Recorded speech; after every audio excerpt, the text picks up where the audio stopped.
Hi friends. അപ്പോൾ നമ്മൾ സംസാരിക്കാൻ പോകുന്നത് മലയാളത്തിലെ ആദ്യത്തെ ഒരു 400 കോടി ക്ലബിലെങ്കിലും ഇടം പിടിക്കുമെന്ന് ഉറപ്പുള്ളൊരു മലയാള ചിത്രത്തിനെ കുറിച്ചാണ്. വേറെ യാതൊരു സിനിമയും അല്ല അത്. നമുക്ക് ഉറപ്പിച്ച് പറയാം അത് എമ്പുരാൻ എന്ന് പറഞ്ഞ സിനിമയാണെന്ന്.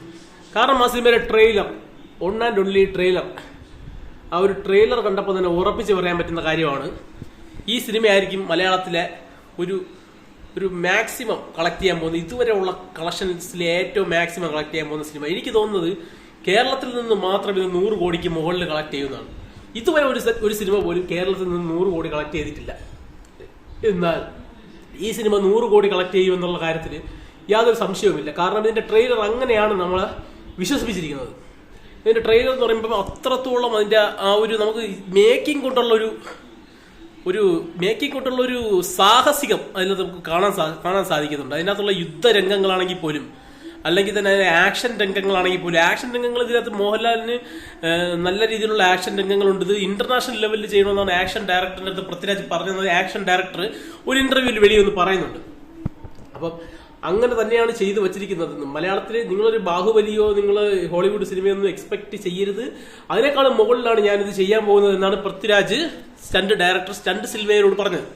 അപ്പോൾ അതുകൊണ്ട് തന്നെ ഈ സിനിമയിൽ എത്രത്തോളമാണ് ആക്ഷൻ രംഗങ്ങൾ മോഹൻലാലിന് ഉള്ളത് എന്ന് പറഞ്ഞറിയിക്കേണ്ട ആവശ്യമില്ല. അത് മാത്രമല്ല, ഇതിനകത്ത് വലുതായിട്ട് മോഹൻലാലിന്റെ ആക്ഷൻ രംഗങ്ങൾ ഉൾപ്പെടുത്തിയിട്ടുമില്ല ഈ ട്രെയിലറിനകത്ത്. അപ്പം നമ്മളിനി കാണാൻ പോകുന്നതാണ് കളി.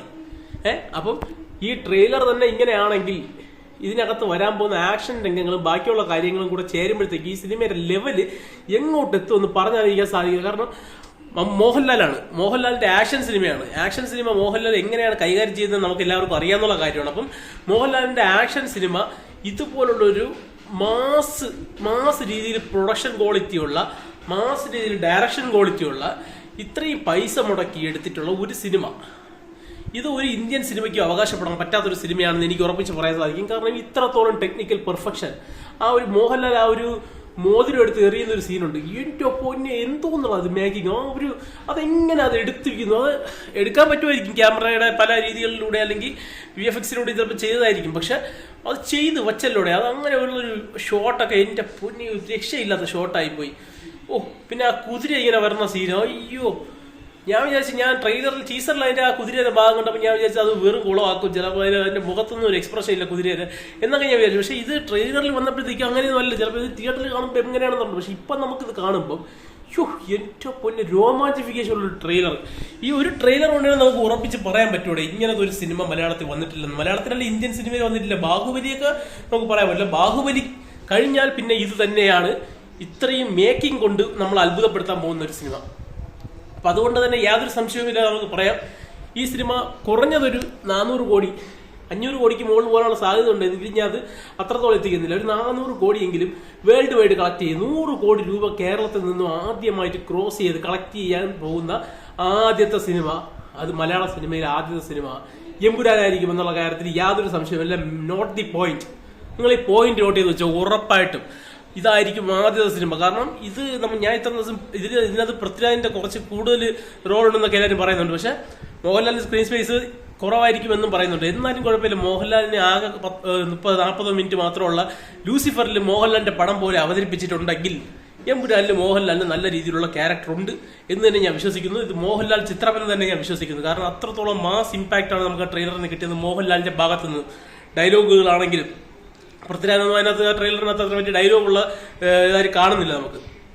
അപ്പം അത്രത്തോളം മാസ് ആയിട്ടുള്ളൊരു മേക്കിങ്ങും അതിനനുസരിച്ചുള്ളൊരു പ്രൊഡക്ഷൻ ക്വാളിറ്റി ഉള്ളൊരു സിനിമ മലയാളത്തിൽ നിന്ന് വരുമ്പോൾ നമ്മൾ അതിനെ സപ്പോർട്ട് ചെയ്യുക തന്നെ വേണം. അല്ലാതെ ഒരു മലയാള സിനിമ സ്നേഹി എന്നുള്ള നിലയിൽ നമ്മൾ ഒരു സിനിമയെ എതിർക്കാൻ പാടില്ല. എതിർക്കാം, നമുക്ക് കാണുമ്പോൾ തന്നെ ഈ ലോക്കൽ തോന്നിക്കഴിഞ്ഞാൽ നമുക്ക് അതിന് എതിർക്കാം. പക്ഷെ ഇത്രയും ക്വാളിറ്റിയിൽ ഒരു മലയാള സിനിമ കൊണ്ടുവന്ന് മലയാള പ്രേക്ഷകരെ കാണിക്കാൻ വേണ്ടി അവർ ശ്രമിക്കുമ്പോൾ നമ്മൾ അതിനെ ഇകഴ്ത്തി കാണിക്കുന്നത് ശരിയല്ല. ആ സിനിമയുടെ ക്വാളിറ്റിയെ നമ്മൾ അംഗീകരിക്കണം. ആ സിനിമയുടെ അത് ഏത് നടൻ്റെയും നമ്മൾ നോക്കേണ്ട ആവശ്യമില്ല. ആ സിനിമ കൊള്ളാമോ, അല്ലെങ്കിൽ ആ സിനിമയുടെ ക്വാളിറ്റി ഉണ്ട്, നടനെ നമുക്ക് ഇഷ്ടമായിരിക്കും, നമുക്ക് ഇഷ്ടം അല്ലായിരിക്കും, പക്ഷെ നമ്മൾ ആ സിനിമയുടെ ക്വാളിറ്റിയാണ് നമ്മൾ നോക്കേണ്ടത്. പിന്നെ മോഹൻലാലിന് ഇഷ്ടമില്ലാത്തവരായിട്ട് ആരുമില്ല. ഏതൊരു മമ്മൂട്ടി ആരാധകരും മോഹൻലാലിന്റെ ഇഷ്ടമാണ്. പിന്നെ ചുമ്മാ ഫാൻ ഫൈറ്റ് എന്നൊക്കെ പറഞ്ഞ് അങ്ങോട്ട് കൂടെ സംസാരിക്കുന്നുള്ളതല്ലാതെ മോഹൻലാലിന്റെ ഒരു നല്ല സിനിമ വന്നു കഴിഞ്ഞാൽ ഒരു മമ്മൂട്ടി ഫാൻ എതിർക്കൂല.